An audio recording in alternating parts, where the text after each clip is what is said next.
আমার অমৃত সন্ধানের চ্যানেলে তোমাদের সুস্বাগতম। তো আজকে যাদের জন্য আমি এখন রিডিং করছি তারা হলো Capricorn, sun, moon, rising and Venus. তো সবার আগে জানিয়ে দিই, ক্যাপ্রিকন বন্ধুবান্ধবরা তোমাদের অসংখ্য ধন্যবাদ আমার চ্যানেলটাকে সাপোর্ট করার জন্য, সাবস্ক্রাইব করার জন্য, আমার রিডিংকে লাইক করার জন্য। তো বন্ধুরা যারা এখনও আমার চ্যানেলটাকে সাবস্ক্রাইব করোনি, আমার রিডিংটা দেখছো, প্লিজ সাবস্ক্রাইব করে দাও, লাইক করো, কমেন্ট করো এবং নোটিফিকেশন বেলটা টার্ন অন করে রেখো যাতে নতুন নতুন রিডিং তোমরা দেখতে পাও। তো বন্ধুবান্ধবরা, আজকের রিডিংটা ছোট্ট এবং ইন্টারেস্টিং হতে চলেছে, কারণ আমি করতে চলেছি দিওয়ালি বা কালী পুজো সংক্রান্ত রিডিং, যেটা তোমরা বলতে পারো দিওয়ালি স্পেশাল বা কালী পুজো স্পেশাল রিডিং।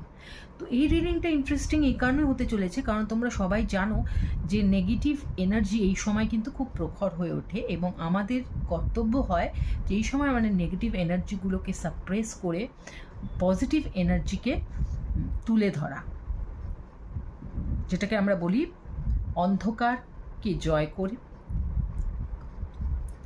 অন্ধকারকে জয় করা কি দিয়ে? আলো দিয়ে। তো ক্যাপ্রিকন বন্ধুরা, আমি দেখতে চলেছি যে তোমাদের সাবকনশিয়াস মাইন্ডে বা অবচেতন মনে এই সময় কি নেগেটিভ এনার্জি দানা বাজছে এবং সেগুলো থেকে আমরা কিভাবে বেরোবো।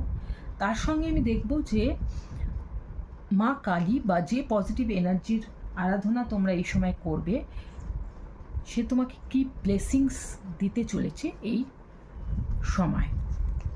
তো আর সময় নষ্ট না করে চলো আমরা রিডিংয়ে চলে যাই।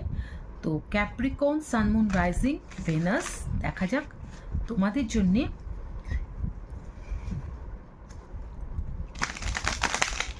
তোমাদের কোন নেগেটিভ এনার্জিগুলো অবচেতন মনে তোমাদেরকে